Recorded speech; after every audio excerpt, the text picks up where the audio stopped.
오늘 함께 살펴볼 말씀은 출애굽기 14장 말씀입니다. 제가 주제 성경절 봉독하겠습니다. 여호와께서 모세에게 이르시되 너는 어찌하여 내게 부르짖느뇨? 이스라엘 자손을 명하여 앞으로 나가게 하고 지팡이를 들고 손을 바다 위로 내밀어 그곳으로 갈라지게 하라. 이스라엘 자손이 바다 가운데 육지로 행하리라.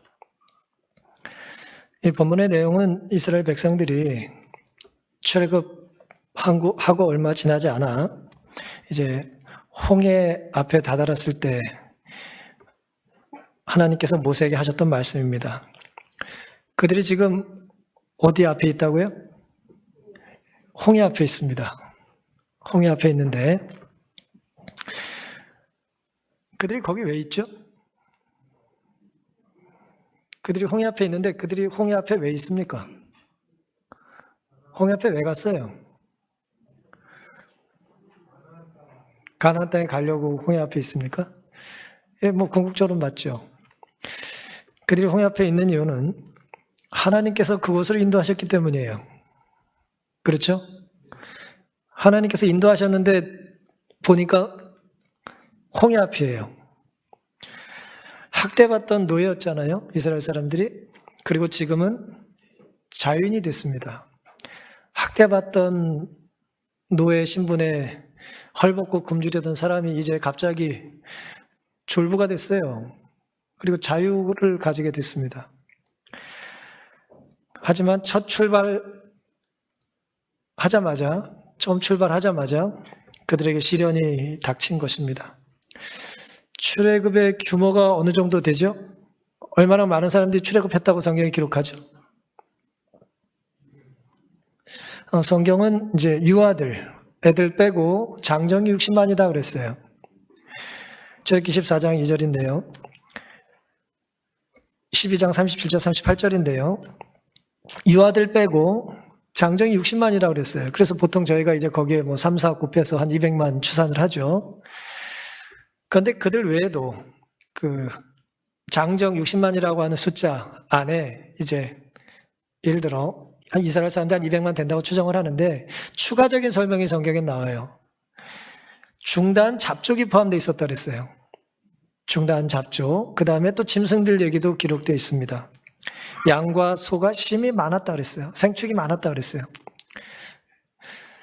그러니까 무척 많은 사람들이 이제 출애굽을 한 거죠. 중단 잡족이라고 하는 얘기는 정확히 어떤 인종인지는 알 길이 없습니다만은 학자들은 추정하기를 본토 애굽 사람들 중에 하나님을 믿기로 결심했던 이제 애굽 사람들, 1차적인 추정입니다. 그들과 근처에 살던 힉소스 사람들, 다른 셈족 사람들, 그 다음에 이제 애굽인과 히브리인 중에 결혼한 사람이 있었을까요? 없었을까요? 항상 있죠, 항상 어느 시대나. 그래서 그들 이제 섞인 사람들, 통혼한 사람들이 섞여 있었을 거라고 이제 믿는 것입니다.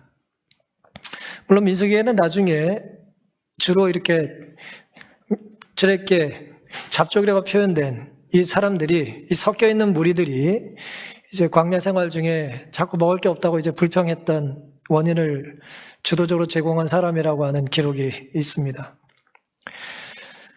인종적으로는 이제 그런 사람들이 이제 여타의 사람들이 출애굽에 동참을 했다는 것이고요. 신앙적으로는 어땠을까요? 그러니까 출애굽의 동기를 신앙적으로 봤을 때에 화이트는 세 부류가 있었다고 그랬어요. 부자선지에 보시면 세 부류의 사람을 나눠서 기록했습니다. 첫 번째 부류는 이 무리들 중에는 이스라엘의 하나님을 믿는 신앙 때문에 나온 사람들이 있었다고 그랬어요. 하나님 때문에 나온 사람들이 있다는 거예요. 그런데 그 사람들 말고도 다른 이유로 나온 사람들이 있었다는 거예요. 다른 이유는 어떤 이유였을까요? 재앙을 피하기 위해서 나온 사람들이 있었다고 그랬어요. 지금 몇 번의 재앙이 내렸죠, 애굽에? 10번의 재앙이 끊임없이 멈추지 않고 지속적으로, 연속적으로 내렸잖아요. 날강이 피가 된 것부터 시작해가지고 결국 누가 죽습니까? 모든 초태생이 다 죽어요.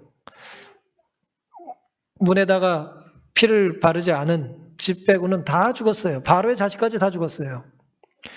그러니 무서워요, 안 무서워요? 무섭죠. 뭐 동네 사람들 다 이사가고 우리만 남으니까 신경 쓰이잖아요. 무서워요. 재앙을 피하기 위하여 많은 사람들이 출애굽에 동참했다는 거예요. 그 다음에 또 다른 흥미로운 부류는 누구냐면은 흥분과 호기심으로 덩달아 이동하는 군중을 따라온 사람들이 있었다 그랬어요. 재밌죠? 하나님 때문에 나온 부류, 믿음 때문에 하나님의 약속을 믿고 모세의 이야기를 듣고 그냥 하나님 때문에 나온 사람들. 두 번째는 어떤 사람이요? 두려워서 안전한 곳으로 가겠다고 하는 안전의 욕구로 따라 나섰다는 것이고요. 세 번째는 어때요? 뭔가 이상한 일이 자꾸 요 며칠 생기는데 같이 다니면 재밌는 구경 많이 할 것 같아요. 어떤 흥분, 어떤 호기심 때문에 쫓아온 사람이 있었다는 것입니다. 여러분은 왜 재림 신앙을 하고 계십니까? 왜 재림 신자로 살고 있습니까? 한번 생각해 보세요. 나는 왜 재림 신자로 살고 있나? 만약에 그 이유가 하나님을 믿는 믿음 때문에, 말씀 때문이라면 이 신앙에서 끝까지 살아남겠죠? 이 신앙의 원칙을 끝까지 고집하겠죠? 무슨 일이 있어도 하나님을 떠나지 않겠죠? 하나님 때문이라면 다른 이유 때문에 신앙을 포기하지는 않을 것 아니에요. 하지만 안전해 보여서 혹은 좋아 보여서 혹은 매력적으로 보여서 이 신앙을 시작한 분이 분명히 계실 거예요. 사람들 표정이 밝는다든지 다 무슨 건강식을 하니까 윤기가 돈다든지 사람들이 친절하다든지 혹은 이렇게 안식교회 다니면 무슨 애들 탐육교고 시킬 수 있다든지 여러 각기 다른 이 교회가 가진 어떤 장점 때문에 이 교회에 들어오신 분들은 나쁘다는 것이 아니라 그것이 유일한 동기라면 그 동기가 사라지면 어떻게 될까요? 남아있을 이유가 없겠죠. 애들 다 크고 맨날 혀미떡만 먹어도 아프고 내가 좋아 보이는 안전해 보이는 것들이 하나둘 무너질 때가 있어요. 칭찬만 듣는 줄 알았더니 된탕 욕이나 먹고 있을 이유가 없는 것입니다. 왜냐하면 더 안전해 보이는 곳이 있기 때문이에요. 세 번째는 뭘까요? 재림신앙이 또 궁금할 수 있어요. 호기심 때문에. 내가 좋아하는 친구가 이 교회를 다니고 내가 좋아하는 사람이 이 교회를 다니고 멀리 보면 거룩해 보이고 이상한 날 예배 드리고 궁금해 보일 수 있잖아요. 경제력은 별로 없는데 문화 수준은 높고 호기심을 가질 수 있잖아요. 하지만 호기심 때문에 들어오는 건 좋은 것입니다만은 호기심을 만족시키기 위해서는 끝까지 이곳에서 남아있을 수는 없어요. 왜 그러냐면 결국 호기심이 초점이라면 구경꾼이기 때문이에요. 신앙의 진수를 내가 직접 맛볼 수가 없는 것입니다. 오늘 찬양을 우리가 들었는데요. 좋은 찬양 우리가 얼마든지 들을 수 있죠. 듣는 즐거움이 있으니까요. 하지만 우리의 듣는 즐거움이 아무리 커도 직접 연주하는 즐거움을 우리는 알 길이 없는 거예요. 우리라고 표현해서 죄송합니다. 알 수가 없어요. 잘하면 저런 감동을 우리에게 주는구나 라고 하는 감동을 우리는 듣는 것만으로 만족하는 거지 내가 직접 연습해서 연주할 수 있는 경지까지 도달하지 못하는 것입니다. 신앙의 진수를 맛볼 수가 없게 되는 거예요. 신앙은 저렇게 사는구나 라고 하는 자극을 받을 수는 있지만 신앙의 즐거움이 무엇인지를 알 수가 없어요. 관찰자로 남는 거예요. 구경꾼으로 여행하듯이. 오늘 이런 몇 가지 이 상황과 관점에서 오늘 본문을 좀 살펴보기를 원합니다. 홍해 앞에선 이스라엘 백성들 혹은 여러 잡족들 그들에게 하나님께서 모세를 통해서 하신 말씀이 있어요. 그게 오늘 우리에게 어떤 교훈과 의미가 있는지를 홍해 앞에 계십니까? 라고 하는 제목으로 함께 은혜를 나누겠습니다. 출애굽기 14장 2절부터 보시면 이스라엘 자손을 명하여 돌쳐서다는 얘기는 돌이킨다는 얘기입니다. 바다와 믹돌 사이 비아 히롯 앞 곧 바알스본 맞은편 바닷가에 장막을 치게 하라. 정확한 지명은 우리에게 크게 중요하지 않고요. 어디 앞에 서는 게 중요해요? 이래저래 가다 보니 바다 앞이다 그 얘기예요. 하나님이 가라는 방향을 갑자기 바꿔서 가라고 다른 지시를 내려서 갔더니 바다 앞에 도착했다는 거예요. 홍해 앞에. 바로가 이스라엘 자손에 대하여 말하기를 그들이 그 땅에 가득하여 광야의 갇힌바 되었다 할지라. 하나님이 인도하신 곳이 홍해 앞이었으니 나중에 바로가 보고 뭐라고 말한다고요? 이제 도망간다고 신나게 나가더니 결국 저기 갇혀있네? 도망갈 데가 없다는 얘기예요. 막다른 골목입니다. 6절 바로가 곧 그 병거를 갖추고 그 백성을 데리고 갈새 특별 병거 600승과 애굽의 모든 병거를 바라니 장관들이 다 거느렸더라. 여호와께서 애굽 왕 바로의 마음을 강팍해 하셨으므로 그가 이스라엘 자손의 뒤를 따르니 이스라엘 자손이 담대히 나갔습니다. 애굽 사람들과 바로의 말들 병거들과 그 마병과 그 군대가 그들의 뒤를 따라 바알스본 맞은편 비하히롯 곁 해변 그 장막 친데 미치니라 그랬습니다. 하나님의 인도하심 따라 어디까지 갔다고요? 홍해까지 갔어요. 이 말씀은 하나님의 인도하심이 내 기대와 예상과 항상 같은 건 아니라는 거예요. 내가 예상하지 못한 곳으로 하나님이 인도하실 때가 있습니까? 있어요. 내가 계획하지 않은 길로 하나님께서 역사하실 때가 있습니까? 얼마든지 있습니다. 흥미롭게도 당시 이스라엘 백성들은 하나님의 말씀을 믿고 따랐다가 막다른 골목에 갇히게 됐습니다. 그 아래는 산악지대예요. 내려갈 수가 없어요. 산이 있어가지고 딱 가로막혀서. 그 다음에 뭐예요? 또 정면에는 뭐가 있어요? 바다가 있어요. 밑으로는 산이, 앞에는 바다가, 뒤는 누가 쫓아오고 있어요? 애굽의 군대가 아주 특별 병거, 요즘 말로 얘기하면은 특수부대다가 아주 그냥 특공대원들이 전차를 끌고 오고 있다는 것입니다.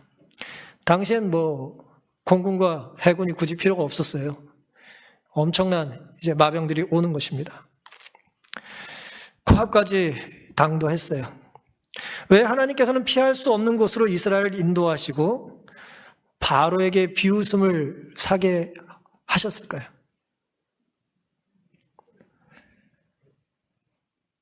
위기가 닥치면 우리가 해야 될 게 하나 있습니다.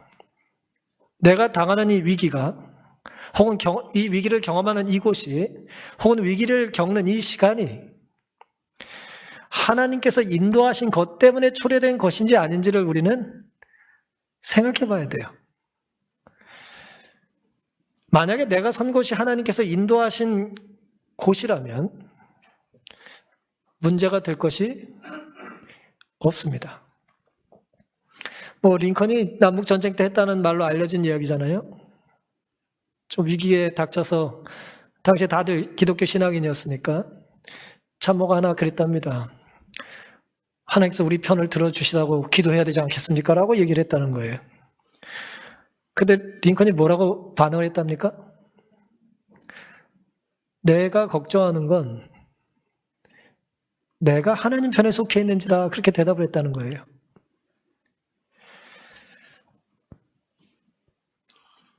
만약 하나님께서 인도하신 곳이 막다른 길이라면 오히려 그것은 내가 순종했다고 하는 결과인 것입니다. 바로 살았기 때문에 순종했기 때문에 당해야 되는 어려움이 있습니까? 있습니다. 반대로 얘기하면 순종하지 않기 때문에 어려움을 겪지 않는 경우가 많아요. 하나님 뜻대로 살지 않기 때문에 요리조리 잘 피해 갈 만한 이들이 많이 있습니다. 책임질 일도 없죠. 헌신할 일도 없죠. 희생할 일도 없어요. 마음에 부담이 없는 거예요. 사실 그들이 홍해에 발이 묶이기까지 지난 며칠일지 잘 모르지만 지난 여러 날 그들은 매 순간 기적을 체험했습니다. 나일강이 피로 변했죠. 결국 모든 초태생이 죽었습니다. 이 모든 것이 하나님의 기적이었어요. 믿고 순종한 자는 살았고 불신하고 불순종한 사람은 살지 못했습니다. 당시 이스라엘에게 필요했던 것은 하나님께 순종하는 것이었지 계획하는 게 아니었어요. 오늘날 우리도 예외가 아닐지 모르겠습니다. 언제나 최선은 누구에게 순종하는 거예요? 하나님 말씀에 순종하는 것입니다. 그것이 언제나 우리의 최선이에요. 어디에나 최선이에요. 누구에게나 최선입니다. 왜냐? 하나님은 하나님께서 명령하시는 것의 결과를 책임지실까요? 하나님 책임지십니다. 문제는 하나님 명령에 우리가 마음대로 불순종하면 불순종의 결과를 우리는 책임질 수가 없어요. 그래서 우리는 순종을 해야 하는 것입니다. 요즘 감당할 수 있겠냐는 말을 종종 하는데요. 우리는 우리의 불순종의 결과를 감당할 수가 없어요. 그래서 하나님께서는 내가 감당할 터이니 내 말에 순종하라고 우리에게 요구하시는 것입니다. 기억해야 될 것은 그 순종의 결과가 당장은 내 기대와 예상과 다르다 할지라도 하나님께서는 그 상황을 책임질 수 있다는 것을 우리가 믿는 것입니다. 14장 10절부터 보시면 이후에 바로가 가까이 올 때에 이스라엘 자손이 눈을 들어 본즉 눈이 있으니까 귀가 있으니까 보고 듣지 않겠어요? 애굽 사람들이 자기 뒤에 미친지라 이스라엘 자손이 심히 두려워하여 여호와께 부르짖었다 그랬어요. 거의 턱밑까지 쫓아왔으니까 두려워서 하나님께 이제 부르짖는 거예요. 그들이 또 모세에게 이르되 하나님께 기도하다 또 눈 뜨고 모세가 눈에 보이니까 또 모세의 멱살을 잡고 또 이제 이런저런 얘기했겠죠. 애굽에 매장지가 없으므로 당신이 우리를 이끌어내어 이 광야에서 죽게 하느뇨? 어찌하여 당신이 우리를 애굽에서 이끌어내어 이같이 우리에게 하느뇨? 우리가 애굽에서 당신에게 고한 말이 이것이 아니뇨? 이르기를 우리를 버려두라. 우리가 애굽 사람을 섬길 것이라 하지 아니하더뇨? 애굽 사람을 섬기는 것이 광야에서 죽는 것보다 낫겠노라. 성경에 좀 필요 이상으로 때로 자세히 기록할 때가 있는데요. 지금 홍해 앞에서 이들이 모세 앞에 불만을 토로한 내용이 기록되지 않았다면 출애굽하던 사람들을 바로 모세가 어떻게 설득했는지에 대한 상상을 우리가 할 수가 없어요. 안 나가겠다는 사람 모세가 뭐 한 거예요? 그래도 나가자. 여기서 적응돼서 살만하다. 라고 했더니 뭐예요? 아니다. 하나님 우리를 더 좋은 곳으로 인도할 것이다 라고 하는 그런 설득의 과정. 간절한 마음으로 사랑의 마음으로 호소했던 시간들이 있었던 거예요. 두 가지 무리가 있는 거죠. 기도할 수도 있고 뭐 할 수 있어요? 불평할 수 있어요. 위기가 닥치면 대부분 이렇습니다. 둘로 나눠져요. 위기가 닥치면요 믿음이 더 좋아지는 부류가 있어요. 그리고 또 다른 부류는 어떻습니까? 믿음이 당연히 약해지죠. 그러니까 위기라고 하는 것은 내가 어떤 성향이고 어떤 기질이고 내가 나의 삶의 무게중심이 어느 쪽에 더 많이 기울어지는지를 보여줘요. 물론 반드시 위기만은 아니죠. 비단 위기만은 아닙니다. 우리의 삶의 구성 요소의 태반이 그래요. 우리는 흔적을 남기는 사람들이에요. 시간이라는 공간, 시간이라는 관점 속에 우리는 흔적을 남기죠. 내가 얼마나 많은 시간을 하나님을 위해서 썼는지, 얼마나 많은 공간을 영적인 일을 위해서 구별했는지, 내가 가지고 있는 재능과 물질이 하나님과 어떤 관계가 있는지를 우리는 결국 언젠가 계산해야 될 때가 올 겁니다. 위기가 닥쳐서 믿음이 강해지는 부류는 무릎을 꿇는 부류입니다. 무릎 꿇고 기도하니 더 뭐예요? 더 믿음이 강해지는 것이고요. 무릎 꿇기보다는 불평을 시작하면, 이 사람이 참 묘해가지고 말이에요. 불평을 시작하면 점점 불신이 가득 차져요. 이거 화나서 싸울 때랑 비슷해요. 처음에 별거 아닌 걸로 화가 나서 싸우는데 나중에 어때요? 화가 점점 어떻게 됩니까? 온 집안을 불태울 만큼 커지는 것입니다. 우리는 위기 앞에 어떤 반응을 주로 보이고 살고 있습니까?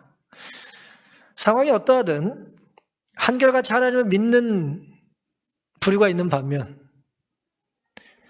상황에 따라 하나님을 불신하고 지도자를 원망하고 자기 생각이 옳았었다는 걸 고집하는 사람들이 있는 거예요.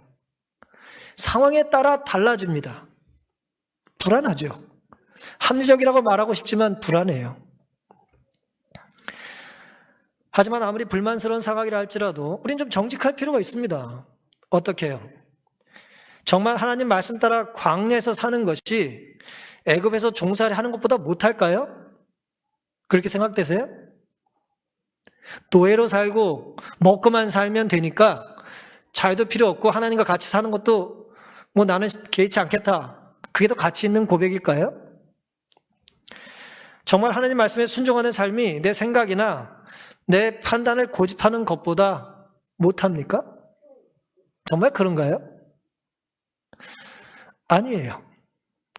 우리가 순종을 조금이라도 해봤다면 내가 한 번도 살면서 한 번이라도 하나님 말씀의 원칙 따라 무엇인가 선택해 봤다면 우린 그것이 옳지 않다는 걸 알아요. 하나님 말씀 따라 사는 것이 더 좋다는 걸 아는 것입니다. 사실 주님의 재림하실 때까지 우리가 숨이 끊어지지 않는다면 누구도 예 없이 결국 시련을 겪을 겁니다.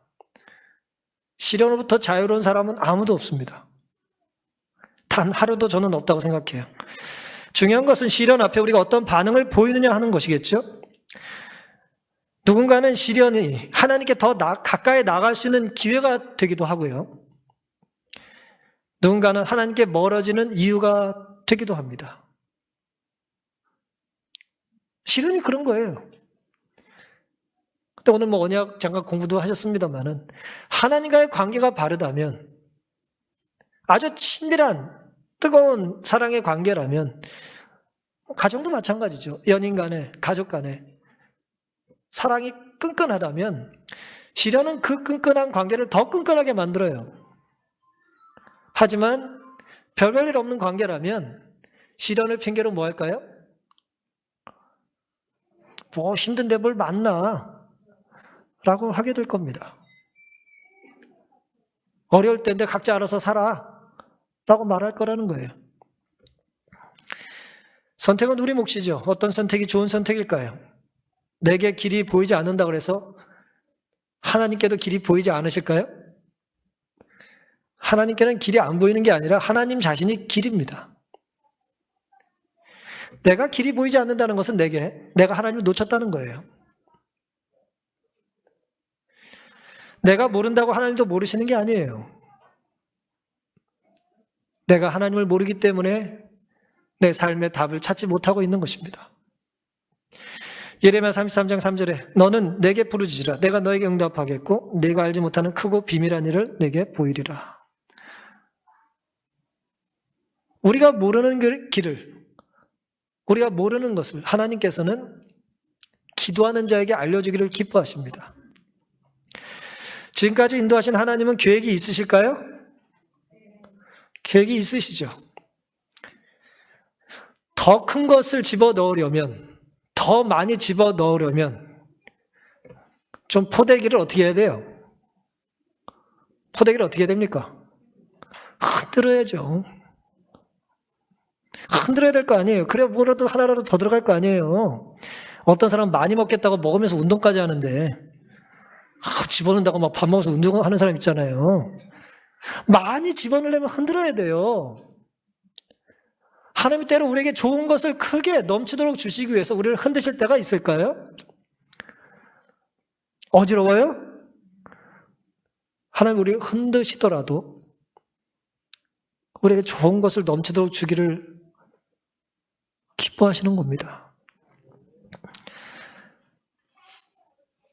오늘 우리는 선택할 수 있습니다. 내 눈에 보이지 않아도 내 생각과 판단과 달라도 여전히 하나님은 계획이 있다라고 하는 걸 믿을 수도 있고요. 믿지 않을 수도 있습니다. 하지만 우리의 입술은 기도와 찬양과 감사라고 우리에게 주신 것이지 불평과 비난과 저주하라고 주신 것이 아닙니다. 우리 각자의 재능이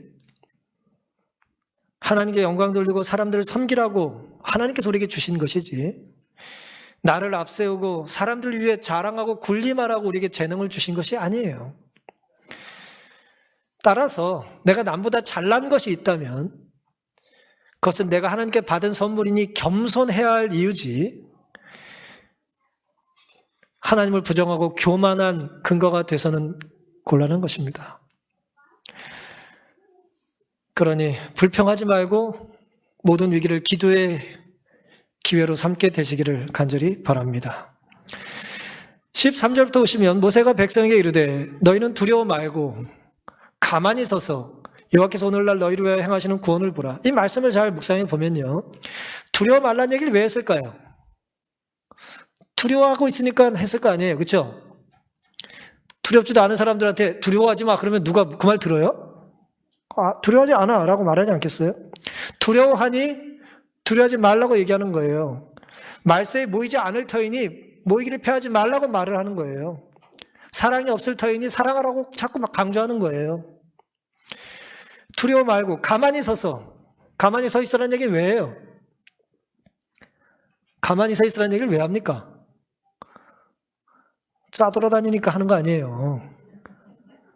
가만히 있지 못하니까 가만히 있으라고 하는 거 아니에요. 여호와께서 오늘날 너희를 위해 행하시는 구원을 보라. 너희가 오늘 본 애굽 사람을 또다시는 영원히 보지 못하리라. 여호와께서 너희를 위해 싸우시리니 너희는 가만히 있을지어다 그랬어요. 가만히 있으라는 얘기를 2번 합니다. 왜 가만히 있어야 하는가? 가만히 있어야 될 때가 있기 때문이에요. 근데 가만히 있는 건 힘든 일이에요? 쉬운 일이에요? 무척 어렵습니다. 무척 어렵습니다. 가만히 있는 거 쉽지 않아요. 살아있는 건 다 움직여요. 가만히 있는 게 쉬운 게 아니에요. 이스라엘 무리를 여호와 앞에서 잠잠히 기다리게 하는 것은 쉬운 일이 아니었다. 훈련과 자제력이 부족한 그들은 난폭하고 분별력이 없었다. 머지않아 압제자들의 수중에 빠질 것으로 생각하고 우는 그들의 울부짖음과 통곡 소리는 요란하고도 처절했다. 처절하게, 요란하게 가슴이 멍들도록 항의해 보셨어요? 지금 이스라엘이 그런 상황이에요. 그런데 모세가 잠잠하라고 얘기한 거예요. 그냥 가만히 있으면 더 좋을 텐데 잠잠하라 그러니까 그냥 더 그냥 화내고 싶잖아요. 불신과 두려움 속에, 슬픔과 절망 속에 그들은 하나님의 말씀은 귀에 잘 듣지를 못했을 겁니다. 듣기 위해서는 뭐 해야 될까요? 귀를 열어야죠. 먼저 해야 될 게 뭔지 아세요? 입을 닫는 거예요. 내가 입을 열면 안 들려요. 이스라엘 사람들은 하나님 말씀을 듣기보다 뭐 하고 있어요? 내 말을 지금 계속 하고 있는 것입니다. 어려운 일이에요, 듣는 것은. 가만히 있는 건 어려운 것입니다. 15절부터 보시면 또 정반대 이야기를 하죠. 오늘 주제 성경절인데요. 여호와께서 모세에게 이르시되 너는 어찌하여 내게 부르짖느냐? 이스라엘 자손을 명하여 앞으로 나가게 하고, 가만히 있으라고 그러더니 뭐라 그래 이제? 앞으로 나가라고 말합니다. 지팡이를 들고 손을 바위 위로 내밀어, 바다 위로 내밀어 그것으로 갈라지게 하라. 이스라엘 자손이 바다 가운데 육지로 행할 것이다 그랬습니다. 가만히 있으라고 했는데 잘 말을 듣지 않았어요. 근데 이제 하나님께서 모세에게 정반대 이야기를 하시죠. 앞으로 나가라 그랬어요. 이 말을 또 잘 들었을까요? 가만히 있으라는 말 안 듣는 사람이 나가라면 잘 들었을까요? 어땠을 것 같아요? 또 나가라면 또 안 나가요. 예? 그런다니까요. 사람이 그래요. 나가는 것이 쉬운 일이 아니죠. 왜 쉽지 않습니까? 앞으로 나가라는 하나님의 신호인 신비한 구름기둥, 계속해서 그들이 따라온 거잖아요. 구름기둥 따라 여기까지 온 거 아니에요. 그럼 우리 같으면 뭐라 그랬어요? 따라왔더니 해준 게 뭐냐? 따라왔더니 지금 뭘 바다 앞에 놔두고 이제 바다 앞으로 또 들어가라 그러냐? 그러니 이제 더 이상 안 따르겠다고 말하는 거죠. 이제 그들은 이 구름 기둥이 그들에게 이르러 올 어떤 큰 재난의 전조가 아닌가 의심했다 그랬어요. 야, 이거 우리 죽일래나 보다 한꺼번에. 왜냐하면 그것이 산 반대쪽에 있는 지나가지 못할 이 길로 그들을 인도해 오지 않았던가라고. 이래하여 그들의 현혹당한 마음에는 하나님의 천사가 재난의 전조로 보였다고 했어요. 하나님의 역사를 재난의 전조로 봤다는 거예요. 이제 조금만 있으면 하나님께서 놀라운 복을 주시려고 하는데 우리를 괴롭히려고 하는 신호다. 뭐 그렇게 이해했다는 거죠. 잔치를 벌여놓고 밥 먹으러 오라 그랬더니 뭐라 그래요? 우리 일 시켜 먹으려고 부르나 보다. 그러는 거예요. 기도는 하나님 편에 어떤 변화를 일으키기 위해 구상된 것이 아니다. 이는 우리를 이끌어 하나님과 조화되게 하는 것이다. 기도는 의무를 대신하지 못한다. 다시 몇 차례 이런 표현을 썼죠. 신구교연에도. 우리가 해야 될 일이 있습니다. 그 해야 될 일을 하지 않는 것이 기도함으로 대신할 수는 없다는 거예요. 대체되지 않아요. 기도하면 내가 해야 될 일을 안 해도 되는 게 아니라는 거예요. 우리가 기억해야 될 건 기도도 해야 될 일이고 기도에 대한 하나님의 응답에 순종하는 것도 우리가 해야 될 일입니다. 이제 미드라시라고 그러죠. 이스라엘 사람들, 이제 랍비들이 성경을 해석하는 걸 문헌으로 남겨둔 것인데요. 이 당시에 랍비들은 이 상황을 네 부류의 사람이 있었다고 분석을 했어요. 요즘 세상이 좋아져가지고 미드라시라고 치고 성경절을 치면 랍비들이 어떻게 해석하는지가 다 이제 좀 확인할 수 있는 세상입니다.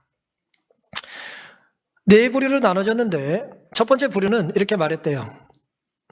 그냥 바다 들어가자 이렇게. 하나님이 가라 그랬으니까 홍해로 직진하자라고 말했던 부류가 있대요. 이게 믿음 좋은 사람들이에요. 두 번째, 이집트로 가자. 돌아가자는 부류가 있었고요. 세 번째, 이집트와 한판 붙자. 부류가 있었대요. 네 번째, 그냥 큰 소리 치고 그냥 항의 좀 해보자. 뭐 말로 좀 뭐 이렇게 단판을 접으자 뭐 그런 부류가 있었다는 거예요. 그래서 이 네 부류에 대해 하나님께서 대답하신 것이 출애굽기 14장 13절 14절이라는 거예요. 랍비들의 해석에 의하면.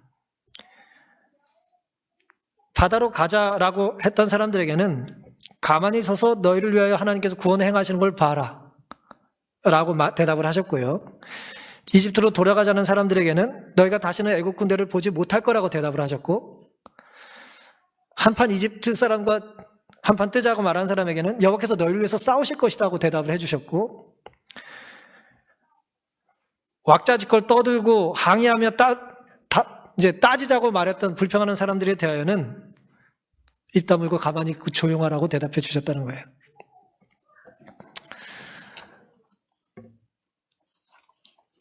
결국 어떻게 됐습니까?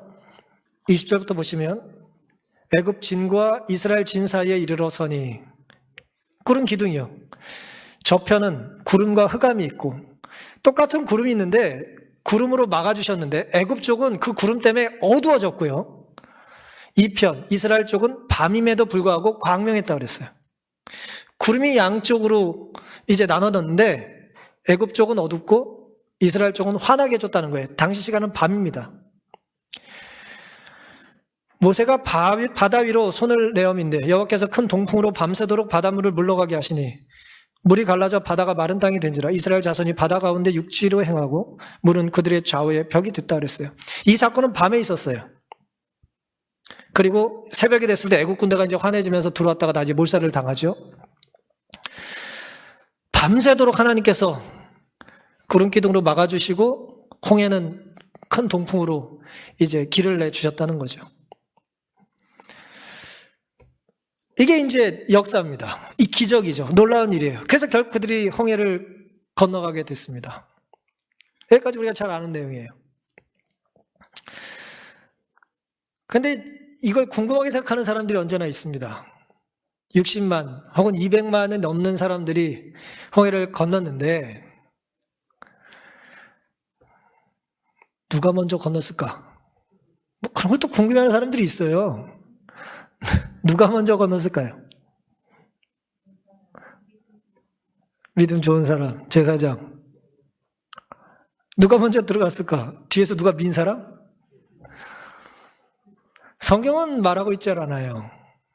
성경은 누가 먼저 들어가는지를 말하고 있지 않습니다. 하지만 이 유대인들이 참 재밌는 사람들이에요. 이 랍비 문학을 이렇게 좀 살펴보면 누가 먼저 들어갔는지를 구전으로 내려온 걸 기록해 놓은 것이 있어요. 그게 사실인지 아닌지 모르겠어요. 성경에는 없기 때문에. 어쨌든 제법 신빙성이 있겠죠. 왜냐하면 유대인들은 기록을 잘하는 사람들이니까. 어쨌든 참고로 이제 들어두세요.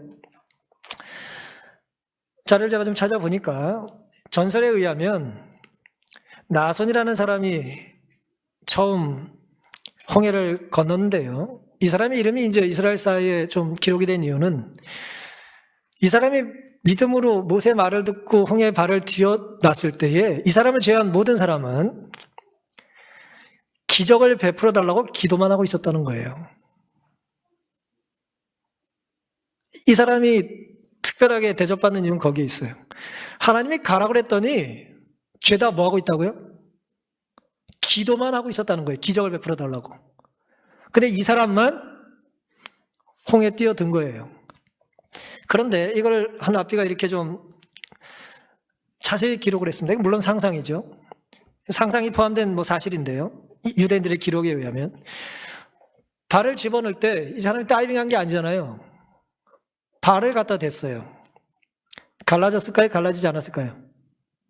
갈라지지 않았어요. 아무런 일도 일어나지 않았다 그랬어요. 한 발 더 내딛었어요. 무릎까지 닿았어요. 갈라지지 않았어요. 더 들어갔어요. 더 들어갔어요. 아무런 일도 일어나지 않았어요. 목이 잠기고 입까지 닿았어요. 아무런 일도 일어나지 않았어요.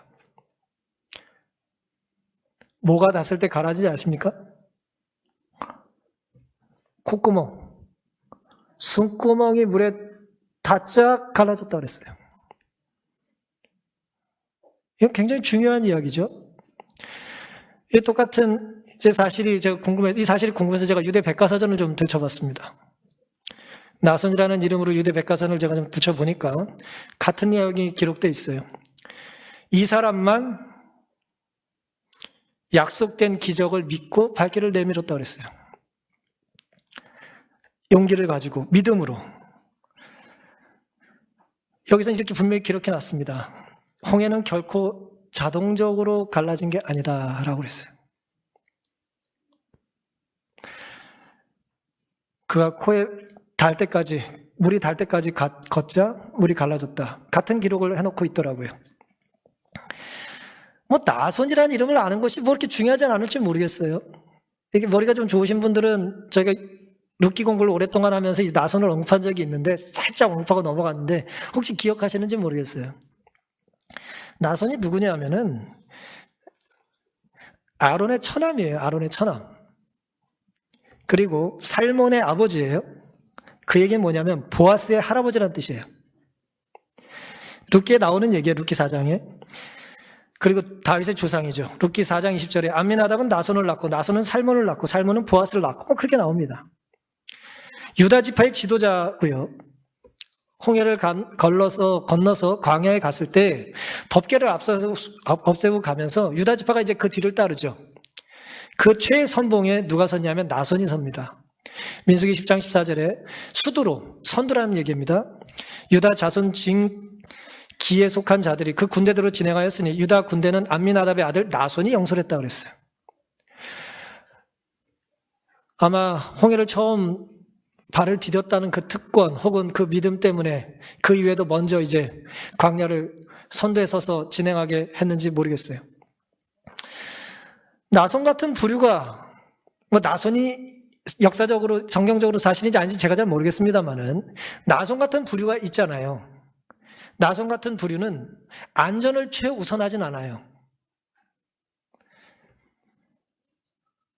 구경하는 걸 좋아하지도 않아요.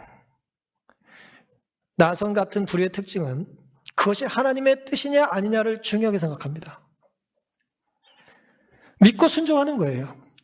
안전이 중요한 사람들은 신중해요. 지금 60만 중에 몇만이 지금 들어갔냐? 지금 몇 프로지? 그 계산해야 돼요. 아무리 통계를 가지고 유리해 봐도 결국 나와 같아요? 안 같아요? 그건 내가 아니에요. 그 통계는 내가 들어가 있지 않잖아요. 결국 통계의 안전에 의지하는 신앙은 결국 우리에게 구원의 기쁨을 경험케 하는 데는 충분하지가 못한 것입니다. 호기심을 중요하는 불이었다면 야, 무슨 일이 생기는지 우리가 좀 보자. 그리고 산꼭대기로 갔을지 모르겠어요. 좋은 자리 차지하고 이게 뭐 어떻게 될 것 같아 이거. 우리 역시 살다 보면 어느 순간 우리 각자의 홍해 같은 곳 앞에 서 있을 때가 있습니다. 내 앞에 홍해가 있을 때가 있잖아요. 지금 홍해 앞에 서 계시다면 우리가 해야 될 가장 바람직한 결정은 어떤 것일까요? 살짝 발목만 담그고 언제든 뺄 준비를 할까요? 숨 쉴 수 있을 만큼만 순종할까요? 사실 하나님께서는 먼저 홍해를 갈라지게 하실 수 있었어요, 없었어요? 얼마든지 하실 수 있었어요. 하늘에서 오리발을 60만 개를 내려주실 수도 있고 잠수복을 200만 개를 던져주실 수도 있어요. 만나처럼 그게 뭐 일입니까 하나님께 그게? 하지만 하나님은 그렇게 하질 않으셨어요. 하나님은 기적을 베푸시기 전에 이스라엘 백성들에게 뭘 요구하십니까? 믿음을 요구하세요. 순종하는, 행동하는 믿음을 요구하십니다. 왜 그러실까요? 날 좀 믿어주지 않겠냐? 보기 전에, 만져보기 전에 도마에게 예수님께서 말씀하셨듯이 너는 나를 본 거로 믿냐? 보지 않고 믿으면 네가 얼마나 복된 삶을 살 수 있겠냐? 내 말만 듣고 믿어주면 안 되겠냐? 내 말만 믿고 너의 전부를 좀 맡겨볼 수는 없겠냐? 애원하시는 거예요. 우리에게 숨을 주신 하나님께서 하나님 말씀에 순종하면 내 숨이 막히는 순간까지라도 물이 코에 닿더라도 우리의 믿음의 걸음을 더 내딜 수 있는지를 하나님께서 오늘 우리에게 기대하시는 겁니다.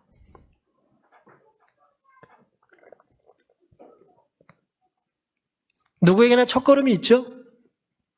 누구에게나 첫걸음이 있습니다. 물론 이 첫걸음은 혼자 걷는 것 같아도 사실 혼자 걷는 건 아니에요. 마태복음 28장 20절에 예수님께서는 세상 끝날까지 너희와 항상 함께 하시겠다 그러셨어요. 우리가 혼자같이 느껴도 결국 혼자 걷는 걸음은 없어요. 예수님과 함께 걷는 것입니다. 나선처럼 우리가 60만 중에 1등을 모두가 할 수는 없어요. 그리고 또 그래야만 하는 것도 아닙니다. 왜요? 하나님 보시기에 순종은 등수가 중요한 게 아니거든요. 중요한 게 뭘까요?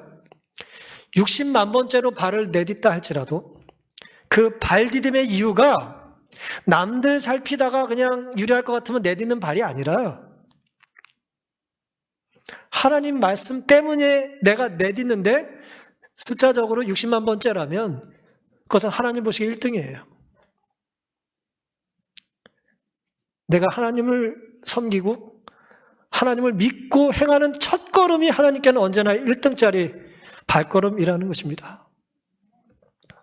하나님 때문에 건넜다면 그는 오늘 21세기의 나손인 것입니다. 남의 믿음을 흉내내는 것 때문이 아니라 하나님 말씀 때문에 내가 걷는 것입니다. 물론 나손 때문에 이다의 모든 이제 장자들은 더 적극적으로 홍해를 건넜을 거라고 이제 유대문학은 기록을 해놨어요. 우리 선택의 파장은 누군가에게 선한 영향을 끼치게 된다는 거예요. 예수님께서는 십자가의 길을 피하지 않으시고 걸으셨기 때문에 우리가 구원을 받게 된 것입니다. 오늘 우리 각자는 홍해 앞에 선 사람들입니다. 개인의 이름으로, 가정의 이름으로, 혹은 교회의 이름으로 우리는 지난 1년 넘게 혹은 수년 넘게 하나님의 인도하심 따라 여기도 저기도 오고 가며 했고 이제는 어느 순간 홍해 같은 것 앞에 서 있습니다. 지금까지 하나님 우리를 구원해 주셨음을 믿으십니까? 그렇다면 우리가 지금 보이는 반응과 믿음과 선택이 이 홍해 앞에서 여전히 하나님의 뜻을 가리지 않게 되는 선택이 되기를 간절히 바랍니다. 우리는 몰라도 하나님은 더 많이 보시고 더 큰 계획을 갖고 계심을 믿고 우리의 홍해 앞에 믿음의 걸음을 한 걸음 내딛는 우리 모두가 되기를 바라면서 오늘 말씀을 마치겠습니다.